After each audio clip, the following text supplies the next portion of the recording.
Good morning students.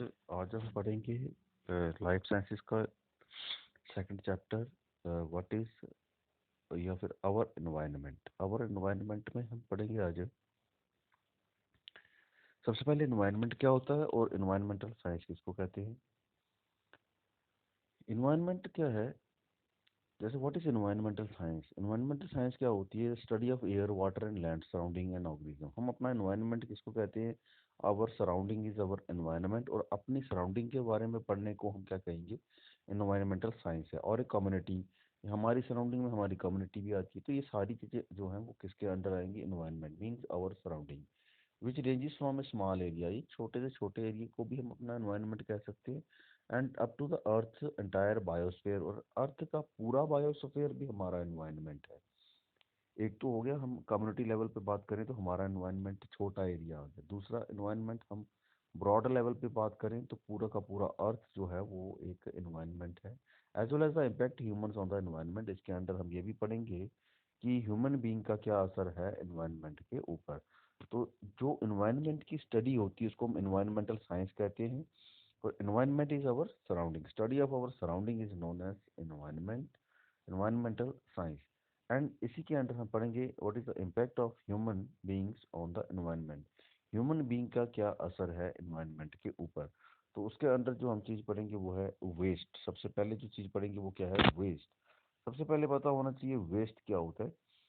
Anything which is no longer in use to us is known as waste. ऐसी कोई भी चीज़ जो हमारे किसी भी काम की नहीं है उसको हम वेस्ट कहते हैं, जो हमारे किसी भी काम की नहीं है। और इसको कैटेगराइज किया गया है दो टाइप्स में। एक को हम बायोडिग्रेडेबल कहते हैं, दूसरे को नॉन बायोडिग्रेडेबल कहते हैं। बायोडिग्रेडेबल नाम से ही पता चल रहा है, ये वो वेस्ट होता है जो बायो मीन्स किसी लिविंग ऑर्गेनिज्म की वजह से वो ब्रेक हो जाता है। मतलब बैक्टीरिया उसको ब्रेक डाउन कर सकते हैं, उसको तोड़ सकते हैं, उसको डिकम्पोज कर सकते हैं। ऐसे वाले वेस्ट को हम क्या कहते हैं? Biodegradable waste. आपके सामने दिख रहा है फ्रूट एंड वेजिटेबल वेस्ट है, उसके बाद हेयर है, उसके बाद पेपर्स हैं। ये सारे के सारे जो वेस्ट है ये बायोडिग्रेडेबल वेस्ट है। नॉन बायोडिग्रेडेबल में सबसे पहले जो सबसे खतरनाक चीज बताएगी वो प्लास्टिक बैग्स। उसके बाद then hardware, computer and accessory, TV वगैरह, फ्रिज वगैरह, ये चीजें सारी नॉन बायोडिग्रेडेबल है। बॉटल, प्लास्टिक की बॉटल जिसको पेट बॉटल कहते हैं, ये सारी की सारी चीजें नॉन बायोडिग्रेडेबल। और भी बहुत सारी चीजें जो हैं वो नॉन बायोडिग्रेडेबल में आती हैं।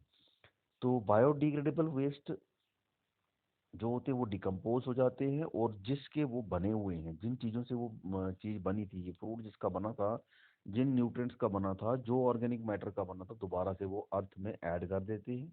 जिसकी वजह से अर्थ को हम कह सकते हैं कि इन वेस्ट से कम नुकसान होता है या फिर ना के बराबर नुकसान होता है। और दूसरी तरफ नॉन बायोडिग्रेडेबल वेस्ट वो है जो डिकम्पोज नहीं होते, जो टूटते नहीं है। अगर इनको तोड़ना भी हो तो ये जो है काफ़ी एनर्जी कंज्यूम करते हैं, जो एक महंगा प्रोसेस है। और टूटने के बाद ये कुछ ना कुछ ऐसा बाई प्रोडक्ट बनाते हैं जो एनवायरनमेंट को बहुत ज़्यादा नुकसान पहुंचाता है। तो बायोडिग्रेडेबल एंड नॉन बायोडिग्रेडेबल ये दो टाइप्स ऑफ वेस्ट है।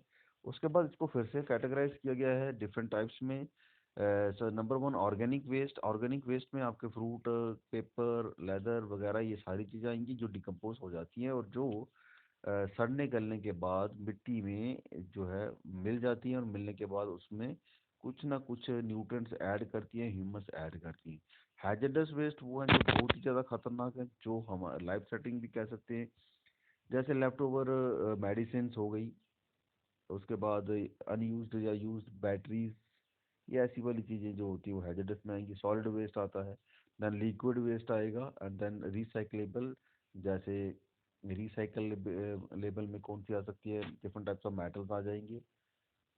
उसके बाद बॉटल, ग्लास जो होता है वो आ सकता है, रिसाइकल हो सकता है दोबारा दोबारा। तो जो चीज़ें दोबारा इस्तेमाल हो जाए उसको हम रिसाइकलेबल वेस्ट कहते हैं। अब इस इन वेस्ट का हमारे क्या असर पड़ा है आपने देख लिया। बायोडिग्रेडेबल जो है वो क्या करता है? वो जो है सॉइल को ह्यूमस प्रोवाइड करता है, लेकिन नॉन बायोडिग्रेडेबल जो है नुकसान करता है। अब इकोसिस्टम क्या चीज होती है? An ecosystem is a community of living organism interacting with each other and other non living environment. जो वर्ड इकोसिस्टम है, ये क्या चीज़ है? इसमें हम इकोसिस्टम उस सिस्टम को कहेंगे जिसमें living beings non living things के साथ इंटरेक्ट करके सरवाइव करते हैं। इसमें लिखा है ecosystem is a community of living organism, means इसमें लिविंग ऑर्गेनिज्म भी होंगे interacting with non living components और नॉन लिविंग एनवायरनमेंट थिंग्स। उसको हम क्या कहेंगे? इकोसिस्टम कहेंगे। जिस तरीके से what makes up an ecosystem? All living things like bacteria, animal, plants, and all other living things, and all non-living things like the sun, rock, soil, water, and etc. etc. They compose ecosystem. ये सारी की सारी चीजें किसमें आती हैं? Ecosystem हम उसको कहते हैं। इकोसिस्टम एक तालाब भी हो सकता है, इकोसिस्टम घर में रखा हुआ एक्वेरियम भी हो सकता है, इकोसिस्टम एक गार्डन भी हो सकता है, इकोसिस्टम एक फॉरेस्ट भी हो सकता है, और इकोसिस्टम आपके फील्ड खेत जहाँ पे फसलें लगाई हुई हैं वो भी हो सकती हैं, क्योंकि वहाँ पे फसलें, छोटे ऑर्गेनिज्म, बड़े ऑर्गेनिज्म, मिट्टी है, पानी है, सनलाइट है, ये सारे आपस में इंटरेक्ट करते हैं सरवाइव करने के लिए। किस तरीके से जिंदा रहने के लिए living beings non living things के ऊपर डिपेंड रहती है, वो जो चीज़ है वो क्या आएगी? इकोसिस्टम कहलाएगी। Now, the study of ecosystem is known as ecology, means the study of relationship between the organism and the environment and the balances between these relations. Ecosystem के बाद जो टर्म है, इकोसिस्टम को स्टडी करने के लिए जो बायो की टाइप है उसको हम इकोलॉजी कहते हैं, जिसमें लिविंग ऑर्गेनिज्म नॉन लिविंग के साथ किस तरीके से इंटरेक्ट करते हैं सर्वाइव करने के लिए, उसको हम इकोलॉजी कहते हैं। इकोसिस्टम में दो किस्म के कंपोनेंट्स होते हैं, एक को हम बायोटिक कंपोनेंट्स कहेंगे और उसको एबायोटिक कहेंगे। नीचे डायग्राम में जो आपको दिख रहा है, जिसको हमने रेड पेन से लिख रखा है वो बायोटिक कंपोनेंट्स है, और जिसको ब्लू से लिखा है वो abiotic. Biotic means living, bio का मतलब क्या होता है? Life, living. Abiotic means non living. अब इंसेक्ट लिविंग है, प्लांट्स लिविंग है, माइक्रो ऑर्गेनिजम्स लिविंग है, रेप्टाइल्स लिविंग है, मैमल्स लिविंग है, बर्ड्स भी लिविंग है। ये किस तरीके से? अब आपको पता है इन सबको जिंदा रहने, तो सबसे पहले तो प्लांट्स का होना बहुत जरूरी है। प्लांट्स को फोटोसिंथेसिस करनी पड़ती है।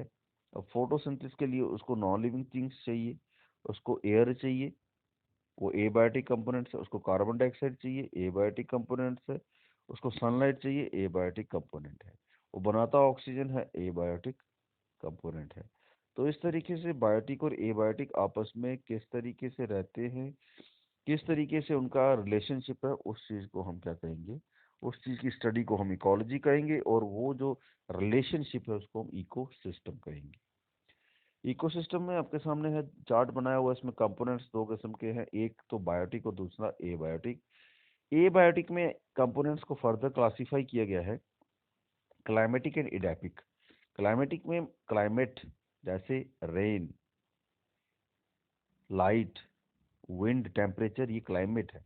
एंड देन एडेपिक, ये जो क्लाइमेट नहीं है, ये फिक्स रहती है। सॉइल है, पीएच है, पीएच मीन्स सॉइल कैसी है, एसिडिक है, बेसिक है, न्यूट्रल है। मिनरल्स कितने हैं सॉइल में, कितने, कौन से कितने कितने हैं। टोपोग्राफी सॉइल की कैसी है, स्लोपी है, सीधी है, प्लेन है, कैसी है। ये एबायोटिक कंपोनेंट्स। अब आपने देखा इन सब कंपोनेंट्स में लिविंग कोई भी नहीं, सबके सब नॉन लिविंग है। दूसरा बायोटिक कंपोनेंट्स। बायोटिक कंपोनेंट्स में सबसे पहले उनको क्लासिफाई किया गया है तीन कैटेगरीज में: producer, consumer and decomposer. Producers are all green plants. Producer वो होते हैं जो जितने भी ग्रीन प्लांट्स हैं वो जो अपना खाना खुद बनाते हैं, जो फोटोसिंथेसिस करते हैं, producers. Consumers which depends upon the producers, जो किसके ऊपर डिपेंड रहते हैं? प्रोड्यूसर्स के ऊपर। इनको हम हीटरोट्रॉप्स कहते हैं। हीटरोट्रॉप्स इसके ऊपर डिपेंड रहते हैं। देन डिकम्पोजर्स सेप्रोट्रॉप्स हैं। डिकम्पोजर्स वो हैं जो इन ये जब मर जाते हैं तो इनको खाते हैं। हीटरोट्रॉप्स को फर्दर डिवाइड किया गया है primary, secondary, tertiary and quaternary consumers. Consumers को फर्दर डिवाइड किया गया: primary consumer which depends directly upon the plants means herbivores, secondary consumers means और primary carnivores, these are the carnivores which eat another or other organisms. ये वो हैं जो दूसरे organisms को खाते हैं। ये छोटे वाले कार्निवोर्स होते हैं, ये बड़े वाले कार्निवोर्स नहीं है। दूसरी तरफ आ गया टर्शरी कंज्यूमर, जिसको लार्ज कार्निवोर्स कहते हैं, जिसमें लायन वगैरह टाइगर वगैरह आएंगे, वो लार्ज है, लार्ज कार्निवोर्स है। चौथा वाला है क्वार्टरनी कंज्यूमर, जिसको हम ओमनिवोर्स कहते हैं, जो सबको खा जाता है। तो ये एक स्केचमेटिक रिप्रेजेंटेशन है इकोसिस्टम किस तरीके से रहता है और किस तरीके से वो काम करता है। कंपोनेंट्स आपको पता रहने चाहिए, बायोटिक और abiotic. Abiotic means non-living components. Non-living part of the ecosystem is known as abiotic components, and the biotic part of the ecosystem is known as uh, or the living part of the ecosystem is known as biotic component. तो इसके further divide producer, consumer and decomposer, ये सारी चीजें आपको ध्यान में रहेंगी। Biotic and abiotic, what is biotic and what is abiotic? Biotic is factories and any living part of an environment, जितने भी लिविंग पार्ट है एनवायरनमेंट, इसको बायोटिक फैक्टर कहेंगे। जैसे इसके डायग्राम में आपको दिख रहा है, duck, fish, plant, bacteria. Ecosystem एक पॉन्ड करके इकोसिस्टम बताया गया आपको। पॉन्ड इकोसिस्टम में डक जो है वो भी एक बायोटिक फैक्टर है, बायोटिक है। फिश बायोटिक है, प्लांट्स बायोटिक है, बैक्टीरिया बायोटिक है।